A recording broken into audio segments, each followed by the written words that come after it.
Hello বন্ধুরা, দেখো আজকে আবার আর একটা মিনি ব্লগ নিয়ে চলে এসেছি।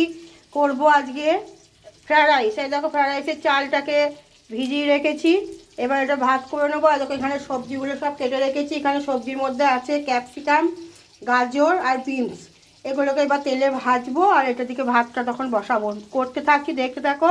এটা একটা স্পেশাল আমার মানে বছরের শেষের দিকে স্পেশাল একটা মেনু আজকে করছি, সেটাই তোমাদেরকে দেখাচ্ছি, দেখতে থাকো। দেখো ভাত বসিয়ে দিলাম, এবার হোক, তারপরে হলে আবার দেখাচ্ছি। এই দেখো কটা কাঠবাদাম দেবো। কাঠবাদাম কটা একটু খোলায় নেড়ে নিয়ে খোসা কটা একটু ছাড়িয়ে দেবো। আর তার সঙ্গে দেবো এ দেখো এই লবঙ্গ কটা দেবো, এটা তেলে ভেজে দেবো। আর এই মশলাটা দেবো। এই মশলা কটা একটু হালকা শুকনো কড়াই নেড়ে নিয়ে এটাকে গুঁড়িয়ে দেবো ওর সঙ্গে। আর সঙ্গে এই যে কিশমিশ ভিজিয়ে রেখেছি, কিশমিশ দেবো।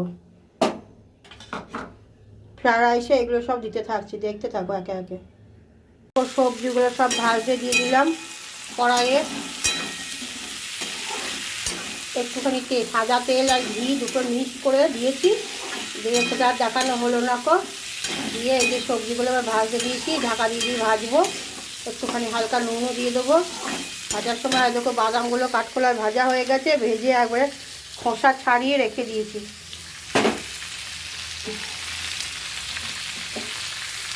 এই দেখো সবজিগুলো সব ভাজা হয়ে গেছে, আর কিশমিশগুলো দিয়ে দিলাম তেলের ওপর। আর তার সঙ্গে কটা লবঙ্গ ছিল, লবঙ্গগুলোও ভেজে একসঙ্গে ভেজে নিলাম, তুলে নেবো। আর এই দেখো এখানে ভাত কমপ্লিট। এই দেখো দু জায়গায় ঢেলে দিয়েছি ভাত, একবারে ধরাতে দিয়ে দিয়েছি। দুই জায়গায় ভাতও কমপ্লিট হয়ে গেছে। এবার ভাতগুলো ফ্রায়েড রাইসগুলোর সঙ্গে করে ভাজবো, দেখতে থাকো।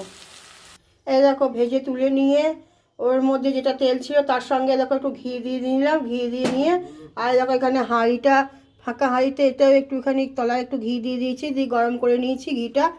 এবার একে একে ভাজবো, একে একে সব দেখতে থাকো। এবার ভাতটা দিয়ে দিলাম, তলায় আগে কিছুটা সবজি দিয়েছি। এটা এখন দুবারে তিনবারে ভাজবো, কড়াইয়েই ভাজবো বলে দুবারে তিনবারে ভাজবো। আরও দুটোখানি দেবো ভাত, তারপরে দেবো বাকিগুলো। এই দেখো এতে একটু মশলাও দিয়ে দিলাম, বাদাম একটুখানি দিয়ে দিলাম, একটু চিনি আর একটু নুন দিলাম। দিয়ে এটা আর একটুখানি এখনও ভাত দেবো, মানে তেলটা বেশি আছে, ওগুলো দিয়ে ভাজবো ওটাকে। আর একটু ভাত দিয়ে দিচ্ছি, দেখো। দেখো আর একটু ভাত দিয়ে দিলাম, তার সঙ্গে দেখো এখানে নুন দিয়েছি, চিনি দিয়েছি, একটুখানি মশলা ওপর দেবো আর বাদাম দেবো, একবারে দেখো দেখতে থাকো। দেখো একটুখানি বাদাম, আর একটুখানি বাদাম দিয়ে দিলাম, আর সঙ্গে আর একটু মশলাও দিয়ে দিলাম। দুবারই হয়ে যাবে মনে হচ্ছে ভাজাটা। এটা একবারে পুরো একবার কড়াই ভর্তি করে দিলাম, আর একবার দেবো, তাহলেই পুরো ভাত কটা হয়ে যাবে ভাজা। গ্যাসটা কমানো আছে। এবার ভাজছি, দেখো এই দেখো ভাজা হচ্ছে, দেখতে পেয়েছো কেমন হয়েছে? সবাইকে বলছি পুরো ভিডিওটা যেন দেখবে, কেউ স্কিপ করেও যাবে না। আর আমার ব্লগকে এরমভাবেই দিতে থাকবো, তোমরা দেখতে থাকবে, আমাকে জানাবে কেমন হয়েছে। আমার আজকে ফ্রায়েড রাইসের মেনুটা কেমন হয়েছে অবশ্যই সবাই একটা লাইক কমেন্ট করে আমাকে অবশ্যই জানিয়ে যাবে যে কেমন হয়েছে। দেখো প্রথম কড়াইয়ের ভাজা কমপ্লিট, এবার নামিয়ে দেবো, এই হাঁড়িতে ঢেলে রাখছি। তারপরে আবার দ্বিতীয় খোলাটা ভাজবো, সেটাও দেখাচ্ছি। দেখো দেখো দ্বিতীয় খোলাটা চাপানো হলো, এবার ঘি দিচ্ছি,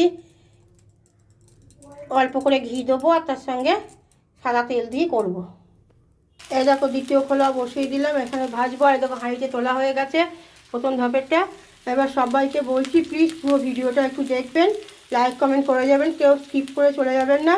আজকের মতো আমি এইখানেই শেষ করছি, আর একটুখানি পরেই শেষ করবো। এটুকু বাকিটুকু দিয়ে দিই, কেমন করে দিলাম পদ্ধতি দেখিয়ে দিয়েছি, সেরকমভাবে এটা করছি, করে শেষটুকু দেখাচ্ছি। দেখো আজকের মতো মিনি ব্লকের এইখানে ফ্রায়েড রাইসটা কমপ্লিট। আজ হাঁড়ি ভর্তি হয়ে গেছে, এক হাঁড়ি। কে খাবে বলো? চলে এসো। আজকের মতো এখানেই টাটা, বাই বাই।